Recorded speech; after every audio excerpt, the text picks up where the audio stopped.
இருந்தது வந்து சன்னதி தெரு வீட்டில்.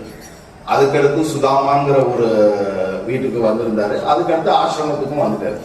கிட்டத்தட்ட ஒரு 15 வருஷம் கேப். சுவாமி வந்து டைனிங் ஹாலில் எல்லாருக்கும் தர்ஷன் கொடுத்துட்டு இருந்த நேரம் அது. ஒரு சாயந்தரம் தர்ஷன்ல 4 to 6 எப்பயும் கொடுக்கக்கூடிய அந்த தர்ஷன் டைம்ல ஒரு 4:45 இருக்கும். பார்த்திபன் அப்படின்னாரு. எஸ் சாமி அப்படின்னு போய் அவர்கிட்ட என்ன சாமி அப்படின்னு கேட்கிறேன். காணிமடம் கும்பாபிஷேகம் எப்ப நடந்ததுன்னு உங்களுக்கு தெரியுமான்னாரு. தெரியும் சாமி. எப்ப நடந்ததுனாரு. 1993 நடந்தது சாமி. அங்க யாரு கும்பாபிஷேகம் நடத்தினான்னு உங்களுக்கு தெரியுமா? தெரியும் சாமி. யார் நடத்தினது? திவாகர்னு நம்பூதிரி. அவரை நீங்க பார்த்திருக்கீங்களா அப்படின்னு கேட்டாரு. பார்த்திருக்கேன் சாமி.